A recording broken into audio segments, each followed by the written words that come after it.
এবং তারা সন্ধ্যার দিকে বাজার থেকে ছুরি, কস্টেপ, কালো ব্যাগ ইত্যাদি নিয়ে আসে এবং একই তারিখ রাত অনুমানিক 11:45 থেকে 12:00 ঘটিকার সময় লাশটাকে টয়লেটের ভিতরে রেখে আসামি আপেল ও রনি বিভিন্ন অংশে টুকরো করে। ভিকটিম অলি আহমেদ আসামি আপেল মাহমুদ সাদেকের স্ত্রী চরিত্র সম্পর্কে খারাপ কথা বলায় এবং আসামি আপেল মাহমুদের ভাগিনাকে খুন করার পরিকল্পনা জানতে পারায় এবং আসামি সাজ্জাদ হোসেন রনিকে ভিকটিম অলি 2 থেকে 3 বছর পূর্বে লোকজন দিয়ে মারধর করায় আপেল মাহমুদ ও রনি পূর্ব পরিকল্পনা অনুযায়ী ভিকটিম অলি মিয়াকে হত্যা করে। আসামি আপেল মাহমুদ ও রনি পূর্বে একাধিকবার ভিকটিম অলিকে ট্রেনের নিচে চাপা দেওয়ার জন্য রেল লাইনে নিয়ে যায়। এমনকি হত্যাকাণ্ডের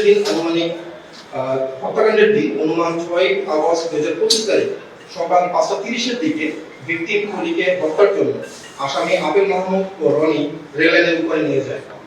পরবর্তীতে ওই সময় ট্রেন না আসায় অলি, আপেল, রনি আবার আপেলের বাসায় ফেরত চলে আসে।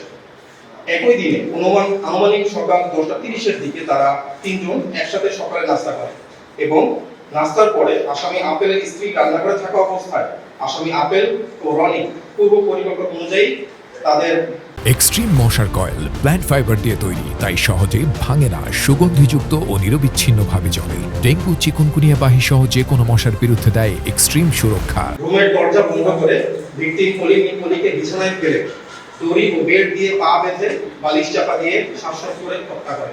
পরে তারা ভিকটিমের লাশ টয়লেটের ভিতরে রেখে দেয় এবং তারা সন্ধ্যার দিকে বাজার থেকে ছুরি, কস্টেপ, কালো ব্যাগ ইত্যাদি নিয়ে আসে এবং একই তারিখ রাত অনুমানিক 11:45 থেকে 12:00 ঘটিকার সময় লাশটাকে টয়লেটের ভিতরে রেখে আসামি আপেল ও রনি বিভিন্ন অংশে টুকরো করে এবং কালো পলিথিনের ভিতরে প্যাকেট করে টয়লেটের সানসেটের উপরে ঢুকিয়ে রাখে। এ সময় আপেলের স্ত্রী শাওন বারান্দায় বসে পাহারা দেয়। আসামিরা গত 7 আগস্ট 2025 তারিখেও লাশ বাইরে ফেলার জন্য কোনো প্রকার সুযোগ পায় না। পরবর্তীতে লাশ হতে গন্ধ বের হলে গত 8 আগস্ট 2025 তারিখে সকাল আনুমানিক 5:56 ঘটিকার সময় আসামি আপেল ও রনি উক্ত পলিথিন ভর্তি লাশ ব্যাগে করে একটি অটোরিকশা যোগে বাসা থেকে টঙ্গী স্টেশন রোডের দিকে যায়। ওখানে গিয়ে হাজি বিরিয়ানি এবং নান্না বিরিয়ানি হাউসের সামনে ফেলে রেখে চলে যায়। গ্রেপ্তারকৃত আসামির বিরুদ্ধে আইনগত ব্যবস্থা বর্তমানে প্রক্রিয়াধীন রয়েছে।